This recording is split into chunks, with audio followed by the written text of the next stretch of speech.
নমস্কার বন্ধুরা, আশা করি সবাই ভালো আছেন, সুস্থ আছেন। বাছাই করা গল্পগাথা বা সঙ্গীতা অডিও বুক চ্যানেলের নতুন একটি পর্বে সবাইকে স্বাগত জানাই। আজ আপনাদের পড়ে শোনাব তারাপদ রায়ের লেখা একটি মজার গল্প হন্তদন্ত। গল্পটি শেষ অবধি শুনুন, আশা করি ভালো লাগবে। গল্প ও গল্প পাঠ সম্পর্কে আপনাদের মূল্যবান মতামত কমেন্টের মাধ্যমে অবশ্যই জানাবেন।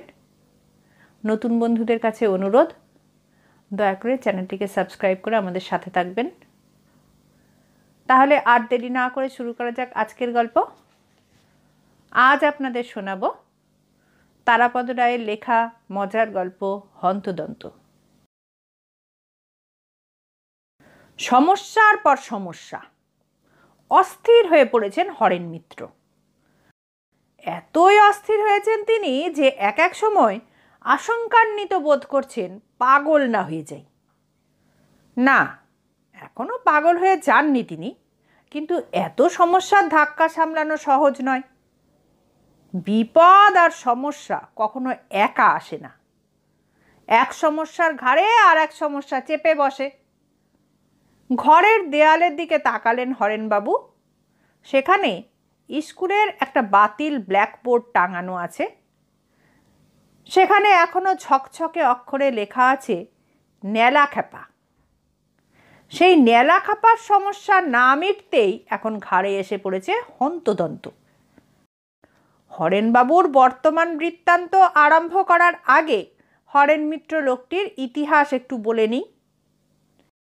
হরেন মিত্র সম্পর্কে লোকটি বলা অবশ্য সঠিক হলো না। হরেনবাবু কিছুদিন আগেও কলাখোপা রামসুন্দর মাধ্যমিক বিদ্যালয়ের শিক্ষক ছিলেন। বাড়ির অবস্থা খারাপ নয়। বাগুইহাটিতে পৈতৃক বাড়িতে থাকেন। 50-এর এদিকে বয়স, বিয়ে করেননি। সংসার চালাবার দায় বা ঝামেলা নেই। এই বাড়িতেই তাঁর 2 ভাইপো থাকে। তাদের আলাদা আলাদা হেসেল। বিয়ের পর বউদের মধ্যে সদা সর্বদা খিটিমিটি লাগায় হরেনবাবুই মধ্যস্থতা করে তাদের ভিন্ন করে দিয়েছেন। এতে অবশ্য পরবর্তীকালে হরেনবাবুরই সুবিধে হয়েছে। 2 ভাইপোর হেসেলে 1 মাস করে অন্ন গ্রহণ করেন, বিনিময়ে তাদের কিছু অর্থ সাহায্য করেন। শিক্ষক জীবনে হরেনবাবু অত্যন্ত মার কুটেছিলেন। ছাত্রদের বেধড়ক পেটাতেন। শুধু তাই নয়, এক তরুণ শিক্ষক কাজে নতুন যোগদান করেছিলেন।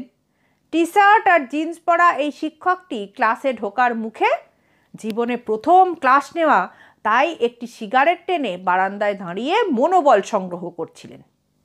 দুর্ভাগ্যের বিষয়, এই নতুন শিক্ষককে হরেনবাবু আগে দেখেননি।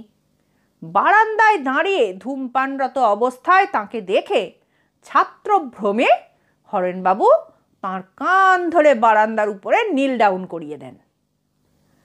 এই ঘটনার ঘাত প্রতিঘাতে হরেনবাবুকে শিক্ষকতার চাকরিটি মানে ছাড়তে হয়। কিছু প্রভিডেন্ট ফান্ডের টাকা ছিল, সামান্য পেনশনও পাবেন, তাতে মোটামুটি চলে যাচ্ছে। তাছাড়া হরেনবাবু নতুন একটা কাজ জোগাড় করেছেন। তাঁর পাড়ায় কলেজ স্ট্রিটের একজন প্রকাশক আছেন। সেই প্রকাশকের বইগুলোর তিনি প্রুফ দেখে দেন। প্রুফ দেখা খুব কঠিন কাজ, তবে হরেনবাবু একনিষ্ঠ, পরিশ্রমী এবং বানান সচেতন। তিনি খুব ভালো প্রুফ দেখেন।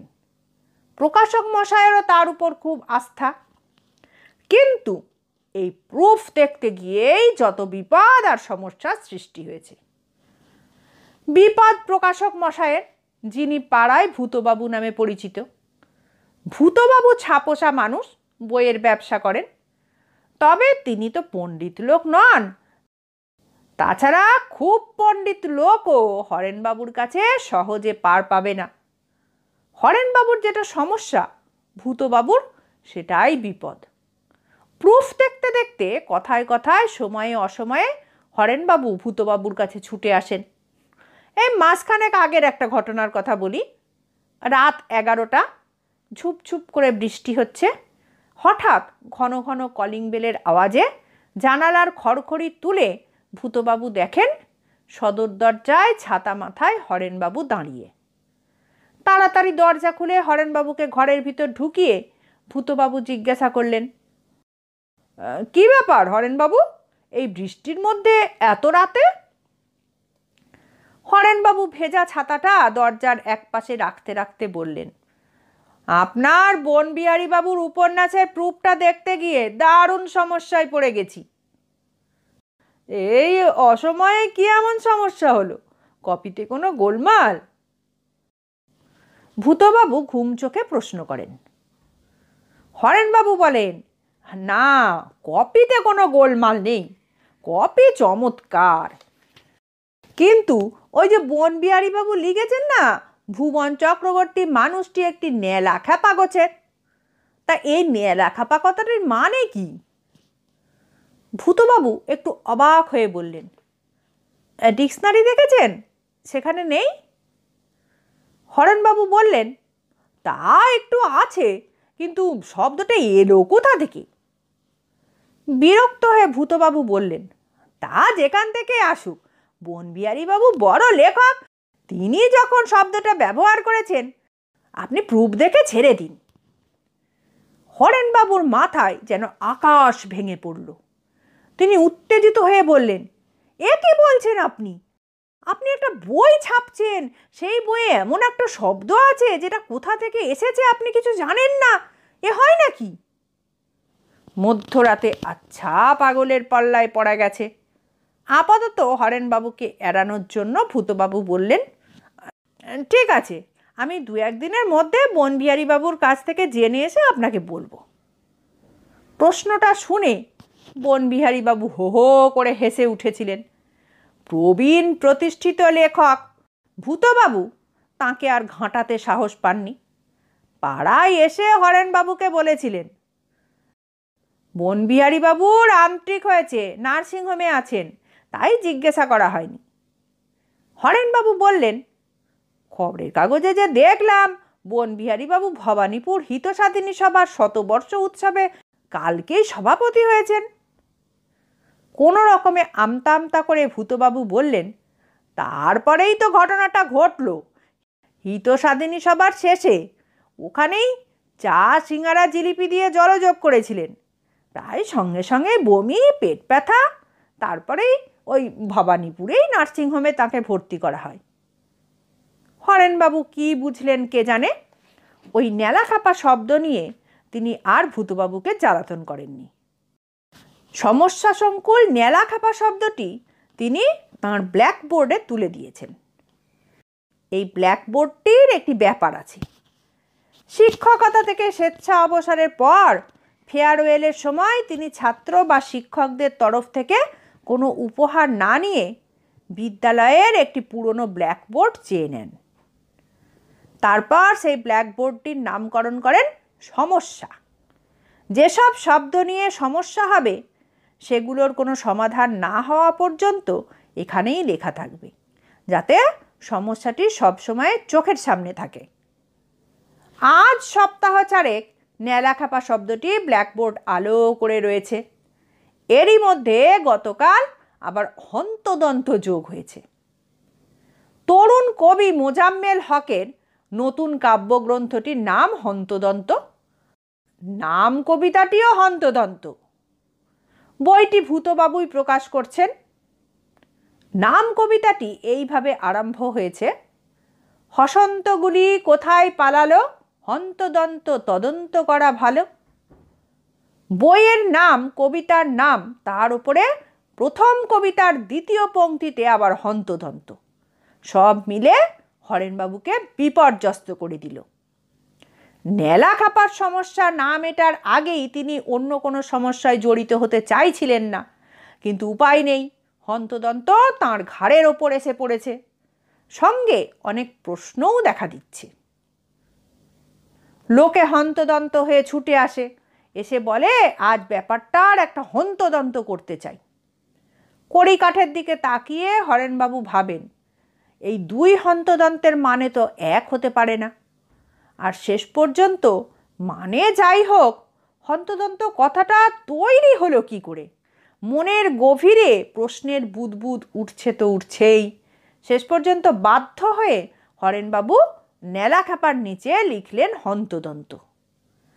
ইচ্ছা করলে এখন তিনি ভূতবাবুকে গিয়ে ধরতে পারেন, কবি মোজাম্মেলের কাছ থেকে জেনে আসার জন্য হন্তদন্তের ব্যাপারটা। কিন্তু তাঁর ওপরে হরেনবাবুর বিশ্বাস নষ্ট হয়ে গেছে। শুধু নেলা খাপা নয়, তারপরেও অর্ধচন্দ্র, হাঁড়ি কাঠ এবং গোঁফ খেজুরে নিয়ে ভূতবাবু রীতিমতো বিশ্বাসঘাতকতা করেছেন। তবে এগুলো সমস্যা হয়ে দেখা দিতে পারেনি। কলাখোপা স্কুলে গিয়ে পেনশনের তাগাদা দেওয়ার সময় স্কুল লাইব্রেরি থেকে পুরনো আমলের অতিকায় বাংলা অভিধান থেকে এগুলোর অর্থ ও ব্যুৎপত্তি পেয়ে গেছেন এবং সন্তুষ্ট হয়েছেন। কয়েকদিন আগে জগা খিচুড়ির পাল্লায় পড়েন হরেনবাবু, অথচ জগা খিচুড়ির ব্যাপারটা খুব সহজেই সমাধান হয়েছিল। জগা খিচুড়ি হাসির গল্পের 5 নম্বর লেখক গয়ারাম দাসের আশু প্রকাশিত গল্প সংকলন। হাসির গল্পের লেখকদের নম্বর ফুটবলের নম্বরের মতো, যত বড় লেখা তত বেশি নম্বর। 5 হলো সবচেয়ে বড় নম্বর। জগা খিচুড়ি বইটার প্রুফ হাতে পেয়ে গয়ারাম বাবুকে পাড়ার বুথ থেকে ফোন করেছিলেন হরেনবাবু। গয়ারাম তাঁর পুরনো বন্ধু।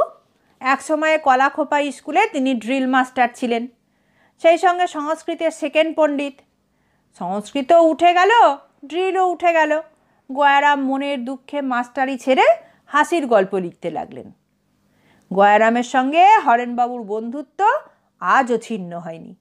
গত বছরই গয়ারামের মেয়ের বিয়েতে তিনি নেমন্তন্ন খেয়ে এসেছেন। গয়ারামকে ফোন করা মাত্র তিনি হরেনবাবুকে জগা খিচুড়ির বৃত্তান্ত সংক্ষিপ্ত করে ফোনেই শোনালেন।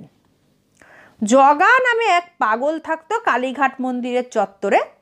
তার হাবভাব পাগলদের মধ্যেও ছিল অতি অস্বাভাবিক। কোমরে খাপড়ির তলোয়ার, হাতে বাঁশের তীরধনুক, কপালে কাঁঠাল পাতার মুকুট। সে সবসময় বীর রাজার বেশে থাকত। প্রত্যেক দিন সন্ধ্যাবেলা কালীঘাট বাজারের সবজি আর মুদির দোকানিদের কাছ থেকে অল্প করে সবজি, চাল, ডাল, নুন, মশলা চেয়ে নিত। ভালো খারাপ নানা রকম চাল, মুগ, মুসুর, ছোলা, সব রকম ডাল, কচু থেকে কাঁচকলা, ফাটা আলু, শুকনো বেগুন, যে যা দিত তাই জগা নিয়ে ঝুলিতে ফুরত। তারপর রাতে ইটের উনুনে বিরাট মাটির হাঁড়িতে সব মিলিয়ে খিচুড়ি রান্না হতো। সেই খিচুড়ি মন্দিরের সব ভিখিরিদের সঙ্গে ভাগ করে জগা খেত। সেই থেকে জগা খিচুড়ি। জগা খিচুড়ি নাকি ছিল অতি উপাদেয়। গয়ারাম আরও বলেছিলেন যে ওই জগা ছিল সাধু পুরুষ, নিজের মৃত্যুর কথা সে বুঝতে পারে। সেদিন রাতে জগা খিচুড়ি রেঁধে সবাইকে খাইয়ে সে মন্দিরের সামনে কাঠের তলোয়ার নিয়ে একা একা লড়াই শুরু করে আর গলা খুলে গান গাইতে থাকে। জম জিনিতে যাই রে জগা, জম জিনিতে যায়। সেই রাতেই জগা মৃত্যুবরণ করে। জগা খিচুড়ির কাহিনী শুনে অবাক হয়ে গিয়েছিলেন হরেনবাবু। সামান্য একটা চালু কথার পিছনে কত বড় গল্প। সেই থেকে তাঁর আরও ঝোঁক বেড়ে গেছে সব গোলমেলে শব্দের মর্মার্থ জানার। অবশ্য নেলাখাপা শব্দটা এরপর প্রায় ঘাড়ের থেকে নামিয়ে দিয়েছেন হরেনবাবু। ধরে নিয়েছেন ওটাও ওই জগা খিচুড়ির মতো নেলা নামে কোনো খ্যাপার ব্যাপার। কিন্তু এখন হন্তদন্ত ঘাড়ে ভূতের মতন চেপেছে। হরেনবাবু কলাখোপা স্কুলে গিয়ে সুবলচন্দ্র মিত্রের বাংলা অভিধান খুঁজে এসেছেন। সেখানে হন্তদন্ত নেই। ভূতবাবুর কাছে জিজ্ঞাসা করেও কোনো লাভ নেই। তাছাড়া আগেই বলেছি তাঁর ওপরে এখন আর হরেনবাবুর বিশ্বাসই নেই। অবশ্য কবি মোজাম্মেল হককে গিয়ে ধরা যেতে পারে, কিন্তু হয়তো দেখা যাবে সে ছোকরাও কিছু জানে না। তার কবিতাগুলোর প্রুফ দেখার সময়ই হরেনবাবুর মনে হয়েছিল এই ব্যক্তি অনেক কিছু না বুঝে অনুমানে লিখেছে। দিশেহারা হয়ে গেছেন হরেনবাবু। এই অবস্থায় একদিন অন্যমনস্কভাবে পথ চলতে গিয়ে একটা ইটে হোঁচট খেয়ে রাস্তায় মুখ থুবড়ে পড়ে গেলেন হরেনবাবু। পথের লোকজন তাকে টেনে তুলে পাশের ডাক্তারখানায় নিয়ে গেল। পাড়ার মধ্যেই ডাক্তারবাবু চেনা। তিনি ভালো করে দেখলেন সামনের একটা দাঁত ভেঙে গেছে আর ঠোঁটটা একটু কেটে গেছে। ওষুধপত্র দেওয়া হলো। ডাক্তারবাবু বললেন, আমি আপনাকে মাঝে মাঝেই দেখি রাস্তা দিয়ে এমন অন্যমনস্ক চলাফেরা করেন। সর্বক্ষণ এত কী ভাবেন মশাই? ভাঙা দাঁতের গোড়ায় জিভ বুলিয়ে হরেনবাবু বললেন, একটা শব্দের মানে নিয়ে খুব চিন্তায় আছি। ডাক্তারবাবু বললেন, শব্দের মানে নিয়ে চিন্তা? কী সে শব্দ? হরেনবাবু বললেন, হন্তদন্ত। ডাক্তারবাবু বললেন, হন্তদন্ত? এই শব্দ নিয়ে এত মাথা ব্যথা? আপনি নিজেই এখন হন্তদন্ত। হন্ত মানে হত, দন্ত মানে দাঁত, পুরো মানে আপনার দাঁত হত হয়েছে। হরেনবাবু অবাক। ডাক্তারবাবু কত সহজে শব্দটার মানে ধরতে পেরেছেন। ফাটা ঠোঁট আর ভাঙা দাঁতের দুঃখ ভুলে নিশ্চিন্ত মনে তিনি বাড়ি রওনা হলেন। শেষ হলো আজকের গল্প। পরবর্তী গল্প নিয়ে খুব শিগগির ফিরে আসবো। ততক্ষণ সবাই ভালো থাকবেন, সুস্থ থাকবেন, আনন্দে থাকবেন। নমস্কার।